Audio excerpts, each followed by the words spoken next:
Hola, ¿qué tal amigos? Excelente día, ¿cómo están? Gusto en saludarlos. Bueno, pues como pueden escuchar ya me encuentro mucho mejor de la garganta, ya puedo platicar nuevamente con ustedes. Entonces en esta ocasión quiero compartirles qué ha estado pasando con la situación del ETF de Bitcoin aprobado recientemente hace 9 días. Porque vamos a revisar qué ha pasado, cuál ha sido el impacto y cómo espero yo que esto repercute en el mediano plazo. Hemos visto también una corrección importante en el precio en Bitcoin de 48,000, tocó el máximo hace unos días y ahorita está cerca de los 40,000. Um, ¿Qué es lo que espero que ocurra en los próximos días? También te voy a compartir y cuál es la estrategia que voy a tomar al respecto. Entonces, si te interesa conocer más al respecto, quédate a este video, toma tu cafecito, toma tu agüita o lo que quieras y comenzamos. Muy bien, aquí en esta tabla, déjala la acomodo un poquito más para que se vea mejor. Aquí está. En esta tabla estamos viendo las entradas y las salidas de capital, o sea, en millones de dólares, en el ETF de Bitcoin en los últimos 9 días, que son los 9 días que lleva operando desde que se aprobó, ¿no? Vemos que o sea, todos los ETFs de estos fondos han tenido entradas netas positivas, a excepción de Grayscale, que ha tenido una salida de más de 4 mil millones de dólares. Sin embargo, en el caso de BlackRock, Fidelity, Bitwise, ARK, entre otros, han tenido ingresos netos bastante altos de casi 2 mil millones de dólares en BlackRock, por ejemplo, 1.700 millones en Fidelity y así sucesivamente, que en resumen o en sumatoria, ya en el global, se tiene un ingreso neto positivo de 824 millones de dólares. O sea, casi 1.000 millones de dólares en los primeros 9 días de operación del ETF de Bitcoin. Esto es muy bullish, para mí es muy positivo porque confirma que efectivamente hay demanda, hay mucha demanda. De hecho, ya superó, la operación de estos ETFs ya superó lo que opera los ETFs de la plata, por ejemplo. Y llegó a niveles que el oro, a los que el oro, el ETF de oro, le llevó años llegar. Entonces, se ve que hay muchísima demanda para los ETFs de Bitcoin, como se había estimado, como lo habíamos previsto. Sin embargo, en el corto plazo hay una presión negativa de salidas porque Grayscale está sacando, supongo que son ventas forzadas que está haciendo, porque está sacando mucha lana, casi como más o menos 500 millones de dólares al día de Bitcoin está sacando para liquidar seguramente algunos assets que tiene ahí o deudas que tiene, no lo sé, la verdad desconozco por qué lo hace, pero los demás lo están haciendo al revés, es decir, comprando. Y eventualmente se le va a acabar el capital y pues va a tener una entrada, un ingreso mucho mayor en total, ¿no? Si no tuviéramos estas salidas, el ingreso positivo total hubiese sido de poco más de 5 mil millones de dólares en poco más de una semana. Entonces, muy positivo esto en el mediano plazo y largo plazo, porque genera mayor demanda de Bitcoin. Ya recordemos que este ETF es spot, es decir, que debe de estar respaldado por Bitcoin, no como los anteriores ETFs que teníamos de derivados, no de futuros. Entonces, ahí no había nada, no había necesidad de que se compraran Bitcoin para poder respaldar estos ETFs. Al contrario, ahora es mandatorio en los ETFs de spot, esa es la idea, que estén respaldados por el activo que están representando. Entonces, por eso es que se está adquiriendo o se está generando una demanda real. En fin, yo pienso que es positivo, ¿no? Esto. Ahora vamos a revisar un artículo de Arthur Hayes en donde me explica su tesis de por qué es bajista en el corto plazo, aunque en el largo plazo sabemos que es altamente alcista para él también. Eleanor Talking habla pues de que es medianamente bajista en el corto plazo, principalmente porque la situación macroeconómica nos indica que es muy probable que exista una crisis financiera en los bancos en el corto plazo. El primer argumento que dice, bueno, es lo que ya estábamos comentando, ¿no? El dompeo, o sea, la salida de Grayscale, de los Bitcoin en el ETF de Grayscale. Pues dice, bueno, el argumento dice que como son muy fuertes esas salidas, pues es lo que está afectando. Pero como te digo, en la gráfica que te explicaba hace un momento, el net inflow es de 820 millones, ¿no? Que estábamos viendo por acá en la gráfica. Entonces, ¿qué quiere decir esto? Que pues que realmente el saldo es positivo. El segundo argumento para la caída de Bitcoin en este momento es lo que menciona aquí Arthur Hayes, es que Bitcoin está anticipando que no se va a renovar un programa que se llama Bank Term Funding Program. Y él espera que eso no se vaya, o sea, que él lo que menciona es que Bitcoin está anticipando que eso no se va a renovar. Esto no es positivo para el mercado porque recordemos que las tasas son tan altas todavía que o sea, los bonos a 10 años y más que tienen los bancos en su poder, que compraron a tasas más bajas, ahora valen menos porque las tasas están mucho más altas. Entonces, ¿por qué? Porque se paga más en el corto plazo que en el largo plazo. Por esa distorsión en las tasas ya que se subieron de manera tan agresiva en los últimos años, en 2022 para ser más exactos. Entonces, ¿eso qué está generando? Que muchísimos bancos estén en pérdidas no realizadas porque esos bonos están debajo del agua, como se dice, o sea, están en un valor negativo. No los pueden realizar ahorita porque si los realizan tomarían pérdidas. Entonces, necesitan esperarse hasta que las tasas vuelvan a subir, a bajar las tasas lo suficiente como para que los bonos a 10 años en Estados Unidos regresen al rango de 2 a 3%. Y si eso no ocurre pronto, pues mientras eso no ocurra, mejor dicho, los bancos van a seguir en pérdidas, ¿no? Estamos hablando de bancos en Estados Unidos. Sobre todo los que no son tan grandes, que son la gran mayoría, los non too big to fail, o sea, los más pequeños. Acuérdense, ¿se acuerdan cuando quebró Silicon Valley, por ejemplo? Y otros pequeños también, que tuvo que entrar la Fed y rescatarlos. Bueno, pues eso puede volver a pasar, es lo que menciona a grandes rasgos Arthur. Y él espera que se genere un piso local alrededor de entre 30 y 35 mil dólares para Bitcoin por esta situación. Ahora, lo que dice es que la liquidez en los dólares sigue subiendo.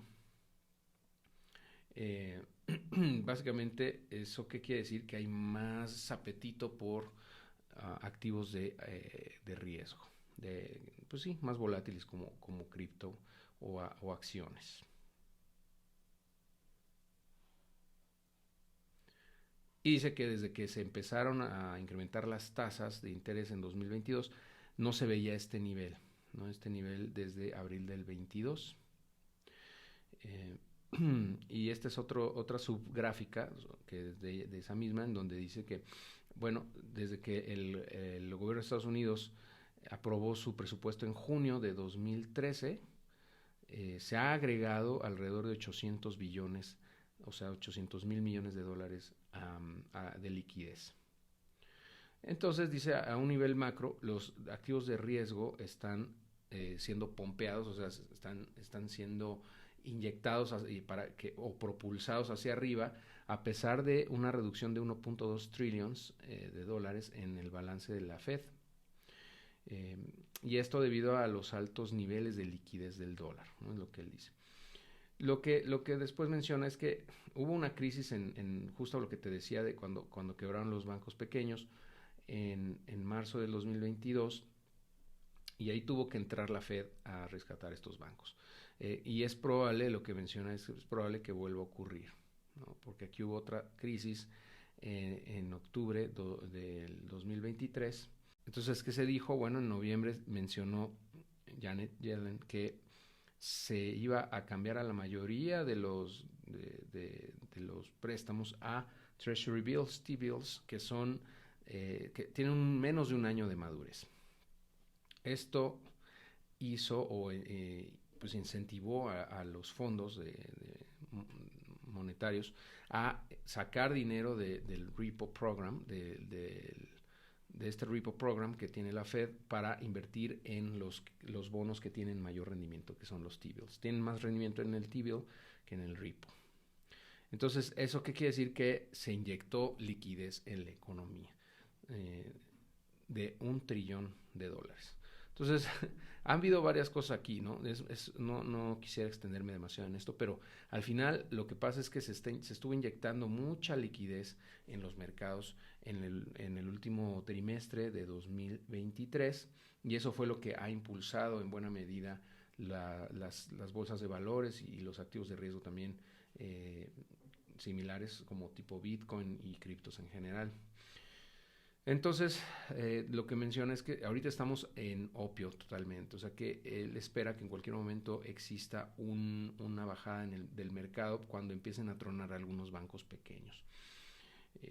Y algo parecido a lo que pasó en marzo de 2022. Y pues básicamente lo que se ve a grosso modo y lo que yo creo que vale la pena ahorita como recapitular es que, pues mira, sí se dio el Sell the News Event, o sea, el de vende la noticia al momento en el que pues se aprobaron los ETFs de Bitcoin, ¿no? Mucha gente hizo el trade de comprar el rumor, vender la noticia y por eso hemos visto que cayó el precio, ¿no? En gran medida es eso. También el tema de los ETFs, de las salidas de Grayscale, que mete un poco de ruido, pero principalmente yo creo que sí coincido con Arthur en que Bitcoin está anticipándose quizá a esa crisis de liquidez que va a tener la economía de Estados Unidos y que va a afectar a los bancos pequeños en el caso de que no puedan renovar o no tengan más tiempo para evitar realizar esas pérdidas que tienen en sus bonos de largo plazo. Y pues eso genera que exista una presión bajista en general en los mercados de riesgo, pero no va a durar para siempre. Entonces, y eso es con lo que quiero terminar, que vamos a tener eventualmente que tocar un piso que probablemente sí sea alrededor, yo calculo, entre 32 y $35,000. Ojalá sea más abajo, no, pero no lo creo. Porque se viene este año el halving de Bitcoin, se está generando, van a empezar a generarse flujos positivos mucho más grandes en los ETFs, una vez que Grayscale deje de retirar y de vender el que tiene. Y también porque estamos viendo que el dólar se está debilitando. ¿Y eso qué quiere decir? Que cuando el dólar se debilita, la gente tiende a buscar activos de más riesgo. También hay más apetito por el riesgo, porque pues ven una debilidad en la moneda.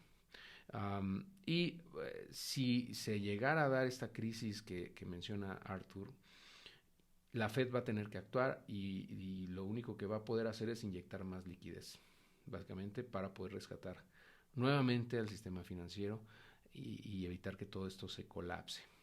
Entonces, ¿qué quiere decir? Que va a empezar la maquinita nuevamente y van a tener que, eh, que endeudarse más, ¿no? Generar más bonos, etcétera. ¿Eso qué va a hacer? Que se inyecte más liquidez y es como echarle leña al fuego, ¿no? Para los mercados de riesgo como bolsa de valores y cripto en general. Además de que son elecciones. Recordemos que en noviembre de 2024 hay elecciones en Estados Unidos y se deciden principalmente por cómo va la economía. Entonces el incentivo está puesto como para que los mercados financieros pompeen con todo este año.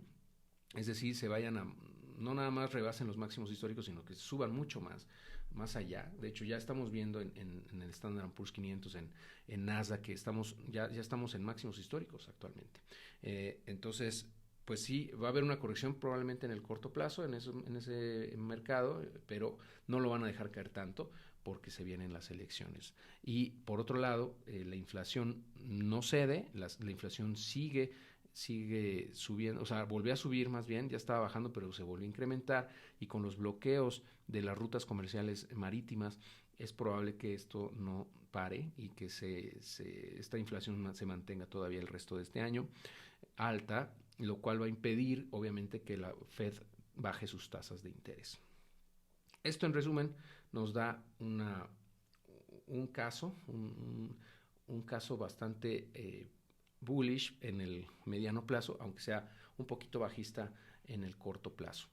Yo pienso que a partir del segundo trimestre de 2024 habremos superado este pequeño bache y vamos a continuar escalando hacia nuevos máximos históricos en Bitcoin y eventualmente en otras criptos, ¿no? Que bueno, ya te platicaré más en otro video, un poquito más adelante, sobre un indicador que he estado usando para poder identificar las tendencias y los impulsos que tienen los mercados y que ha funcionado bastante bien. No dejes de suscribirte a este canal y de activar las notificaciones para no perderte ninguna información. Y si me estás siguiendo o escuchando, mejor dicho, en el podcast, te agradezco como siempre que me escuches. Y en la descripción vamos a dejar también los enlaces de lo que estoy comentando para que puedas echarle un ojo si te interesa ir con mayor profundidad, ¿no? Desgraciadamente el post de Arthur está en inglés, pero lo puedes traducir sin problema, ¿no? Ya sea en ChatGPT o en Google Translator, si es que no dominas el idioma inglés. Pero bueno, no quisiera extenderme mucho más porque ese artículo está larguísimo, podría hablar una hora al respecto. Pero pues no, tampoco se trata de eso.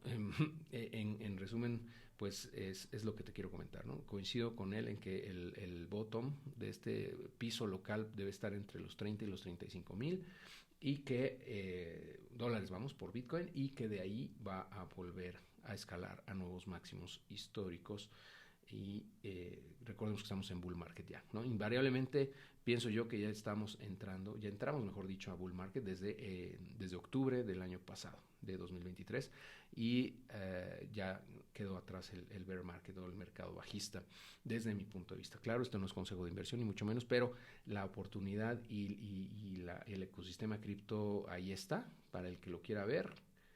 Entonces, bueno, vamos a seguir aportando valor en este ecosistema en la medida de lo posible. Por ahora me despido, te agradezco tu atención, tu tiempo y nos estamos viendo o escuchando muy pronto.